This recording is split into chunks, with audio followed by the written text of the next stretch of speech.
बच्चों कैसे आप लोग। मैं आशा करता हूँ आप लोग बहुत ही अच्छे होंगे। बच्चों, हमने पिछली क्लास में क्लास 9th साइंस का फर्स्ट चैप्टर स्टार्ट किया था, जिसका नाम है हमारे आसपास के पदार्थ। हमारे आसपास के पदार्थ, ठीक है। जिसमें हम लोगों ने पदार्थ क्या है उसके बारे में चर्चा की, पदार्थ कैसे बनता है उसके बारे में चर्चा की, और उसके बाद पदार्थ का वर्गीकरण देखा। ठीक है, दो प्रकार से होता है, भौतिक और रासायनिक। फिर उसके बाद में इनके गुणों की चर्चा की। ठीक, जिसमें फिर उसके बाद हमने जिसके साथ हमारा लेक्चर कंप्लीट हो गया था। आज हम लोग पदार्थ की अवस्थाओं के बारे में पढ़ेंगे, ठीक है, जो कि आप लोगों को पता ही होंगी। ठीक है, तो बच्चों शुरू करते हैं। पदार्थ की अवस्थाएं। पदार्थ की कितनी अवस्थाएं होती हैं? तो पदार्थ की 3 अवस्थाएं होती हैं, ठोस, द्रव और गैस, जिसको हम लोग बहुत पहले से पढ़ते आ रहे हैं। आप लोगों को पता होंगी कि पदार्थ की कितनी अवस्थाएं होती हैं। 3 अवस्थाएं होती हैं, एक ठोस होती है मतलब सॉलिड, एक द्रव होती है मतलब लिक्विड, और एक होती है गैस। ठीक है, अब इन तीनों अवस्थाओं को हम लोग बहुत ही आसानी से इस चार्ट के हेल्प से समझेंगे। ठीक है, इस चार्ट की हेल्प से समझेंगे। अब थोड़ा सा आप लोगों को पिछले लेक्चर की कुछ बातों पर ध्यान देना होगा, जिसमें हम लोगों ने बात की थी पदार्थ किससे मिलकर बना होता है, तो कणों से मिलकर बना होता है। ये भौतिक अवस्थाओं की हम लोगों ने बात की थी, भौतिक गुणों की हमने बात की थी, जिसमें हमने 4 गुण देखे थे। पहला था पदार्थ किससे मिलकर बना होता है, कणों से मिलकर बना होता है। फिर दूसरा, पदार्थ के कणों के बीच रिक्त स्थान होता है। तीसरा, पदार्थ के जो कण होते हैं वो निरंतर गति करते रहते हैं। चौथा, जो पदार्थ के कण हैं वो एक दूसरे को आकर्षित करते हैं। तो अगर इन चीज़ों के बारे में आप लोगों ने नहीं पढ़ा है तो प्लीज़ पिछले लेक्चर को ज़रूर देखें, जिससे आप लोगों को ये चीज़ें ईजिली समझ में आ जाएंगी। और फिर अगर आप इस चार्ट को देखेंगे तो बहुत ही आसानी से ये चार्ट आप लोगों को समझ में आएगा, और ठोस, द्रव और गैस के बारे में कोई भी डाउट आपका नहीं रह जाएगा। ठीक है, चलिए स्टार्ट करते हैं। तो हमारा पहला गुण हमारा क्या है? कणों के मध्य रिक्त स्थान। जो हमारे 3 अवस्थाएं हैं, ठोस, द्रव और गैस। अब इसमें सब में क्या होता है? अब पहला हमारा पॉइंट क्या है? कणों के मध्य रिक्त स्थान।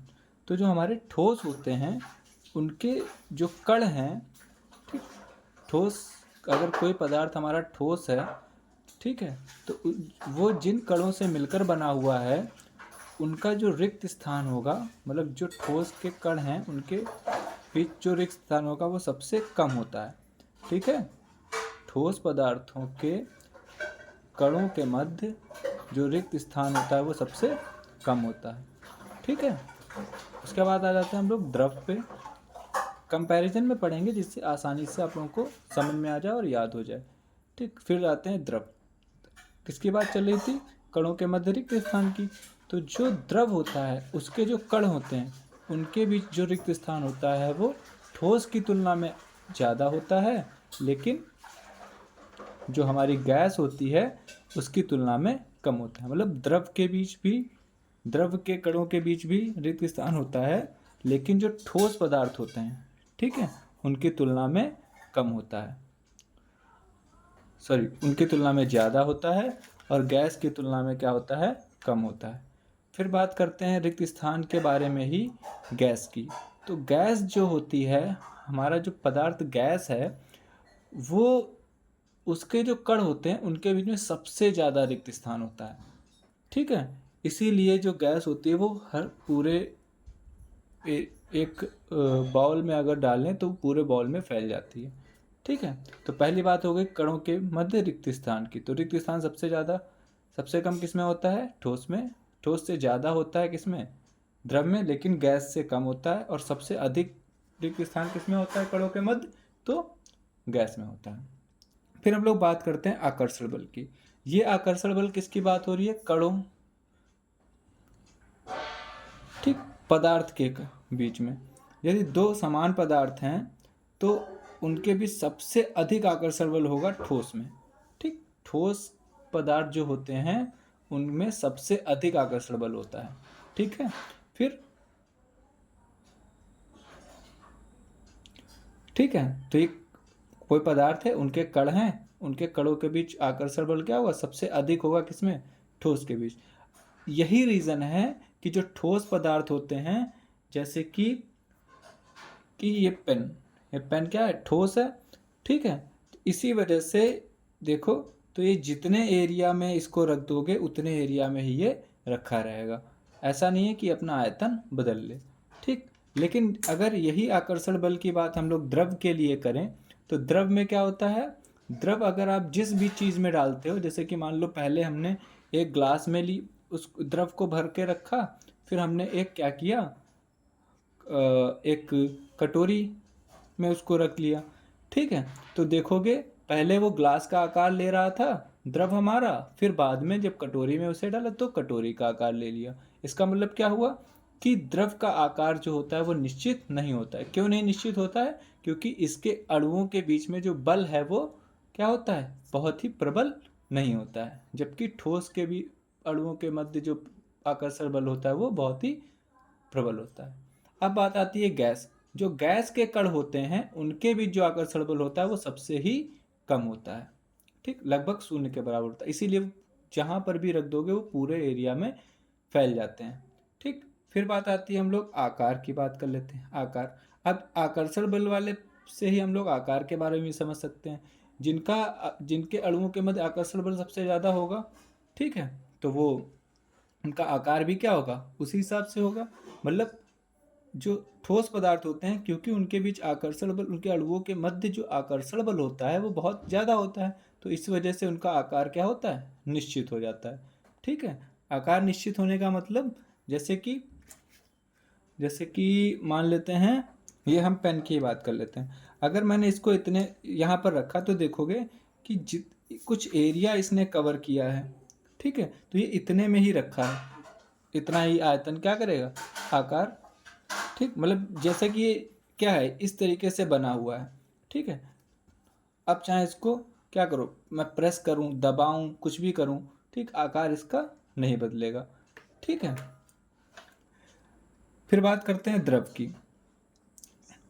द्रव का आकार क्या होता है? अनिश्चित होता है। द्रव का आकार अनिश्चित होता है, ये कैसे बात आप समझ सकते हो कि जब आप उसको, मैंने अभी बताया था, एक बॉल में डालोगे तो आकार कुछ और हो जाएगा, और जब एक ग्लास में डालोगे तो कुछ और हो जाएगा, ठीक है। मतलब आकार उसका बदल जा रहा है। ऐसे ही गैस के साथ भी होता है, गैस का भी आकार क्या होता है? अनिश्चित होता है। फिर बात आती है आयतन की। आयतन क्या होता है? आयतन क्या होता है? आयतन मतलब जितने एरिया में वो चीज़ आ जाए, यही तो आयतन होता है, ठीक है। तो इस पेन को मैं कहीं पे रख दूं, ठीक है, तो उतना एरिया वो उसका अपना कवर करेगा, जितना एरिया वो कवर कर रहा है वही उसका क्या है? आयतन है, ठीक है। अब अगर हम लोग बात करें पानी की, तो पानी का जो आयतन है वो तो नहीं बदलेगा, आकार बदलता है लेकिन आयतन नहीं बदलता है, ठीक है। वैसे लेकिन जो गैस होती है उसका आयतन भी निश्चित नहीं होता है। क्यों? क्योंकि आप जिस भी चीज़ में उस गैस को आप रखोगे वो उसी का आयतन ले लेती है, ठीक है। अब बात करते हैं इसके अंतराणविक स्थान की, ठीक। अंतराणविक स्थान हमने पहले ही पढ़ लिया है, कणों का रिक्त स्थान यही अंतराणविक स्थान होता है, ठीक है। तो इसको पढ़ने की कोई ज़रूरत नहीं है बार बार। फिर हम लोग बात करते हैं संपीड़ता की। संपीड़ता क्या होती है?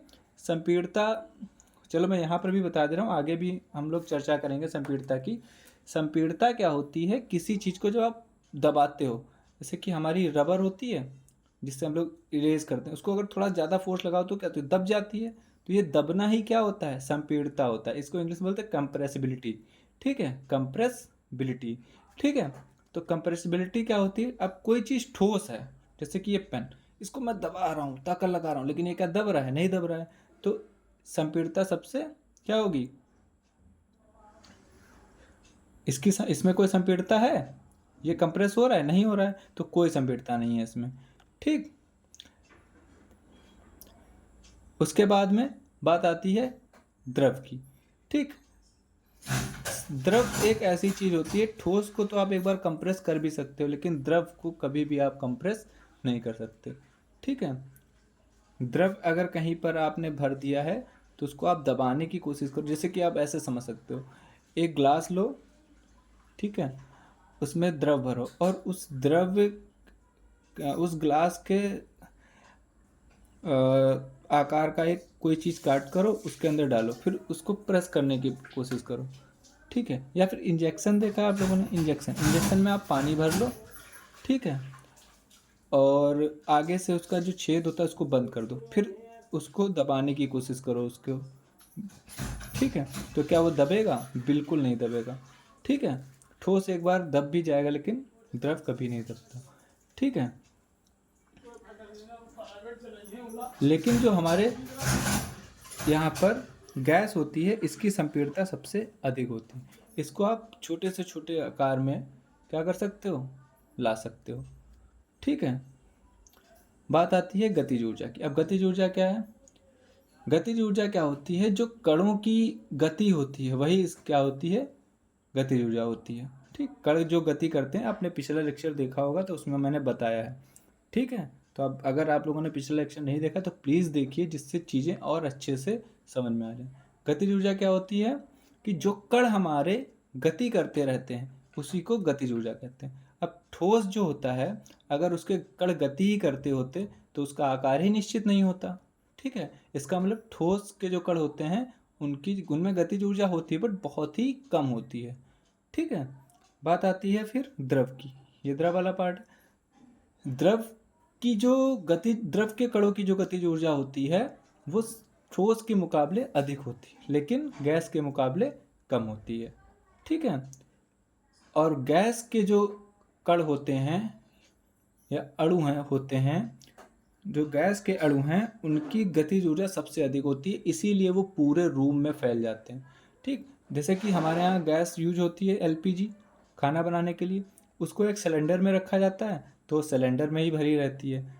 अब जब वो फैल जाती है तो पूरे घर में, मतलब मान लो ओपन रह गई, खुली रह गई, तो देखते हो पूरे घर में उसकी महक फैल जाती है। क्यों? क्योंकि उसके अणुओं की जो गति होती है वो बहुत ही ज़्यादा होती है, इस वजह से वो पूरे रूम में फैल जाती है। ये चीज़ मैंने गतिज ऊर्जा वगैरह ये सब मैंने बताया है पहले पिछले लेक्चर में, तो आप पिछला लेक्चर देखिए, चीज़ें और ज़्यादा समझ में आएंगी।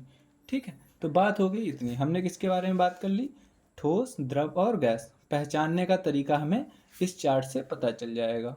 ठीक है, कि अगर कोई प्रॉपर्टी आपके आगे लिख दी गई और कह दिया जाए कि ये कौन सी अवस्था है, तो आप इजीली ये सारे इस चार्ट की हेल्प से बता सकते हो, और ये चार्ट भी आप लोगों को इजीली याद हो गया होगा। ठीक है, चलिए अब हम लोग बात करते हैं आगे। अब इन अवस्थाओं के अलावा ये अवस्थाएं हमें छोटे क्लासेस में पढ़ाई गई हैं, ठीक है, लेकिन इस अवस्थाओं के अतिरिक्त अलग भी दो नई अवस्थाएं बनी हैं, जिसमें से एक होती है प्लाज्मा और एक होती है बीईसी। बीईसी का फुल फॉर्म होता है बोस आइंस्टीन कंडेंसेट। ठीक, ये थोड़ा गड़बड़ लिख गया है, कंडेंसेट। ठीक, बोस आइंस्टीन कंडेंसेट, ये आप लोग आगे की क्लासेस में पढ़ेंगे। तो बस आप लोग इतना याद रखिए कि इन मेन तीन अवस्थाओं के अलावा भी दो अवस्थाएं होती हैं, एक होती है प्लाज्मा और एक होती है प्लाज्मा। क्या होता है? ये बहुत ही अधिक गर्म चीज़ होती है, इतनी गर्म जैसे कि सन। ठीक है, तो सन प्लाज्मा का एक एग्जाम्पल। और बीईसी क्या होती है? ये गर्म होता है, ये ठंडा होता है, बहुत ही ज़्यादा ठंडा, जितना आप सोच भी नहीं सकते हैं। ठीक, तो उसे कंडेंसेट, इसे हमारे भारतीय वैज्ञानिक बोस जी ने कुछ बनाया था, फिर उस पर थोड़े से काम करके आइंस्टीन ने थोड़े हेर बदल करके, तो इसके बारे में आप लोगों को पढ़ना नहीं है। ठीक है, इसके बारे में हम लोग आगे पढ़ेंगे। ठीक, तो इतनी बातें क्लियर हो गई। क्या हमने पढ़ा? हमने पढ़ा पदार्थ की अवस्थाएं तीन होती हैं मेन, ठोस, द्रव, गैस। फिर ये चार्ट हमने देखा और इसकी मदद से इनकी प्रॉपर्टीज़ के बारे में हमने पढ़ लिया। फिर हमने ये भी जाना कि इसके अलावा भी दो अवस्थाएं होती हैं, जो कि एक होती है प्लाज्मा और एक होती है बीईसी। ठीक, चलिए आगे बढ़ते हैं। इसके बाद हम लोग कुछ टर्म्स की बात करेंगे जिनको हम लोगों ने अभी चार्ट में यूज किया था। पहला हमारा टर्म है कठोरता। कठोरता क्या चीज़ होती है? कठोरता क्या होती है? तो कठोरता क्या होता है कि अगर आप किसी चीज़ पर बल लगाते हैं, किसी चीज़ को बल लगाते हैं, ठीक है, तो उसके आकार में कितना परिवर्तन हो रहा है, ठीक, ये चीज़ उसकी कठोरता पर निर्भर करती है। ठीक है, कठोरता किस पर निर्भर, कठोरता क्या चीज़ होती है कि किसी भी वस्तु पर अगर आप बल लगा रहे हैं, ठीक, जैसे कि ये पेन है, इस पर मैं बल लगा रहा हूँ, ताकत लगा रहा हूँ, तो ये कंप्रेस नहीं हो रहा है, ठीक, मतलब ये दब नहीं रहा है, ठीक, अपने आकार, इसके आकार में कोई परिवर्तन नहीं हो रहा है, तो यही इसकी क्या है, कठोरता कहलाती है। तो इससे आप लोग समझ सकते हैं कठोरता सबसे ज़्यादा किसकी होगी, ठोस की, क्योंकि ठोस चीज़ें सबसे ज़्यादा बिल्कुल आकार नहीं बदलती। फिर उसके बाद ठोस के बाद द्रव, और द्रव के बाद गैस, ठीक, तो सबसे कम कठोरता किसकी होती है, गैस की, उससे ज़्यादा द्रव की, उससे ज़्यादा ठोस की, ठीक है। तो कठोरता समझ में आया। कठोरता क्या होगी, बाहरी बल के अधीन होने पर किसी पदार्थ की अपना आकार बनाए रखने की प्रवृत्ति, ठीक, मतलब बाहरी बल लगने के बावजूद अगर कोई वस्तु जितना अपना आकार बनाए रखती है वो उसकी क्या कहलाती है, कठोरता कहलाती है। ठीक, समझ में आ गया। चलिए नेक्स्ट हमारा पॉइंट है तरलता। तरलता क्या होती है, बहाव। बहाव मतलब फ्लूइडिटी। फ्लूइडिटी क्या होती है, जो कण होते हैं वो क्या करते हैं, जो गति करते हैं, ठीक है, ठीक है, तो वो उसकी क्या कहलाती है, जैसे कि पानी, पानी आप लोगों ने पानी बहते हुए देखा है, ठीक, तो यही इसकी क्या कहलाती है, पानी की क्या कहलाएगी, तरलता कहलाएगी, ठीक है। तो ये हो गया तरलता। तो सबसे कम तरलता किसकी होती है, ठोस चीज़ें बहती हैं, नहीं बहती, ठीक, तो सबसे कम ठोस की होगी, ठीक, सबसे कम। फिर पानी, पानी मतलब, पानी का मतलब द्रव, द्रव की उससे ज़्यादा होगी।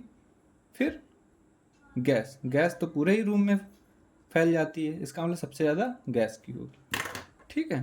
तो ये इतनी बातें हमने तरलता के बारे में कर ली। अब बात आती है संपीड़ता की।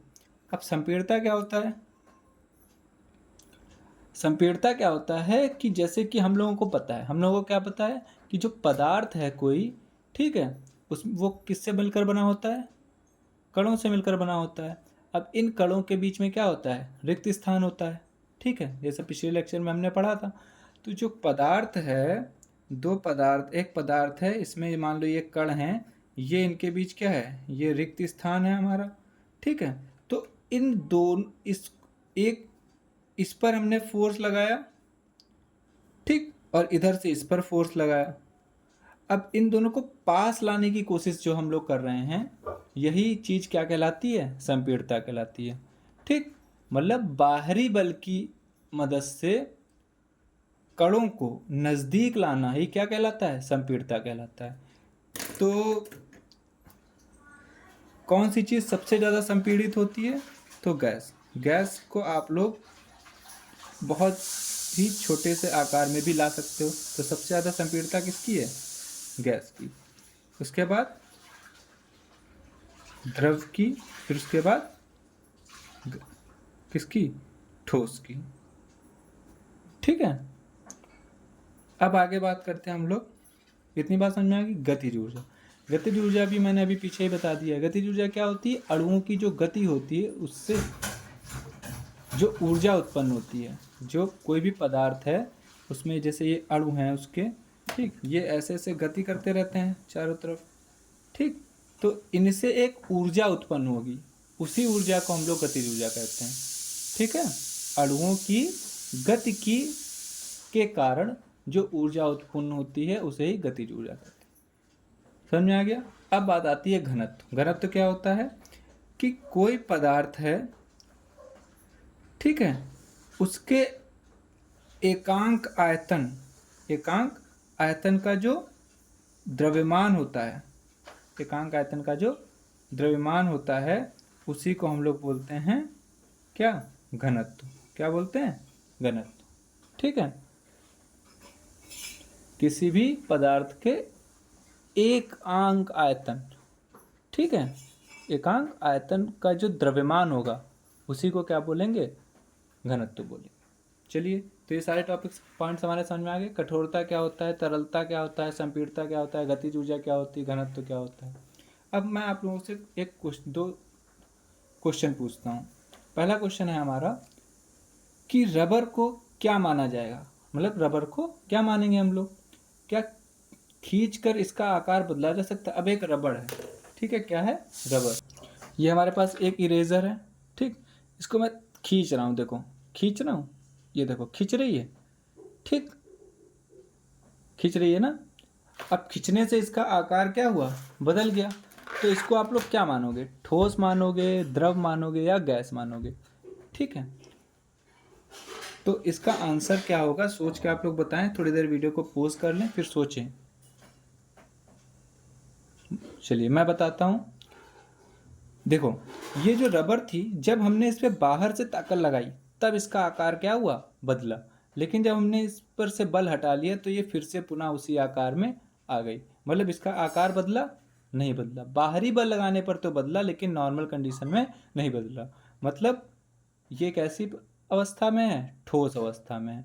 ठीक है, तो इस बात का ध्यान रखेंगे कि अगर किसी वस्तु पर आप बाहर से बल लगाते हैं तो अगर उसका आकार बदल जाता है, ठीक है, तो लेकिन अगर वह बल हटाने पर पुनः अपनी अवस्था में वापस आ जाए तो उसे हम लोग ठोस अवस्था में रखेंगे।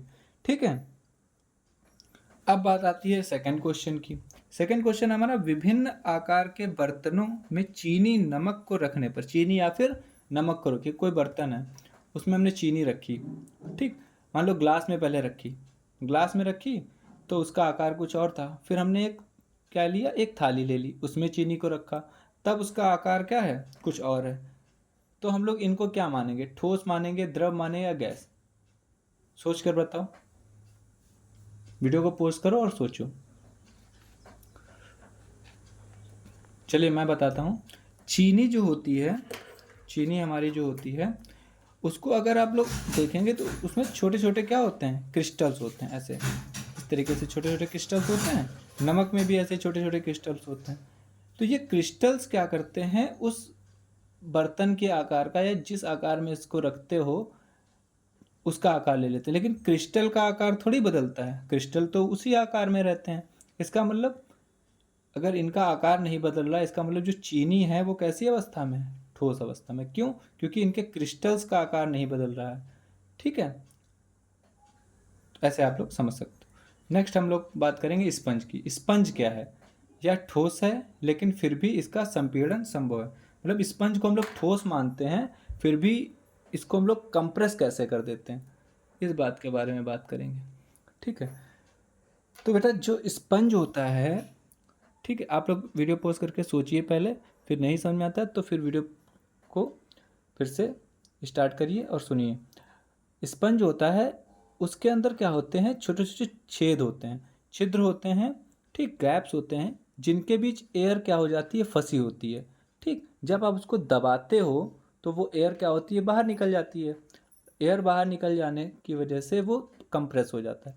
लेकिन जब आप उसको फिर से फोर्स हटा लेते हो, जैसा कि हम लोगों ने रबर वाले में समझा था, जब फोर्स हटाते हो तो वो फिर से अपने दोबारा उसी आकार में आ जाती है। मतलब फोर्स लगाने पर आकार बदला और फोर्स हटाने पर पुनः उसी आकार में आ गया। इसका मतलब क्या हुआ? इसका मतलब ये हुआ कि उसका भी आकार क्या है? निश्चित है, लेकिन बल लगाने पर बदल रहा है। तो जैसा कि फर्स्ट वाले क्वेश्चन का आंसर था कि वो ठोस था, इसी वजह से जो स्पंज होता है वो भी क्या होता है? ठोस होता है। ठीक है, तो आज हम लोगों ने इतनी चर्चा की। ठीक है, सबसे पहले हमने क्या देखा? सबसे पहले हम लोगों ने पदार्थ की अवस्थाओं के बारे में पढ़ा, फिर ये चार्ट देखा जिससे हमें ठोस, द्रव और गैस के बारे में सारी चीज़ें क्लियर हो गई। फिर हमने पदार्थ की दो और अवस्थाएं देखी जिसे हम लोग बोलते हैं प्लाज्मा और बीईसी। ठीक है, फिर उसके बाद हमने इनके कुछ टर्म्स की बात की, जैसे कि कठोरता क्या होता है, तरलता क्या होता है, संपीड़ता क्या होता है, गतिज ऊर्जा क्या होती है, घनत्व क्या होता है। फिर हमने ये कुछ क्वेश्चंस देखे। ठीक है, तो इतनी चीज़ें आज आप लोगों की क्लियर हो गई होगी। ठीक है, तो आज के लेक्चर को हम लोग इतना ही रखते हैं, मिलते हैं नेक्स्ट लेक्चर में। और इस वीडियो को अपना प्यार दें, वीडियो को लाइक करें, चैनल को हमारे सब्सक्राइब करें और कमेंट ज़रूर करके बताएं कि वीडियो आप लोगों को कैसा लगा।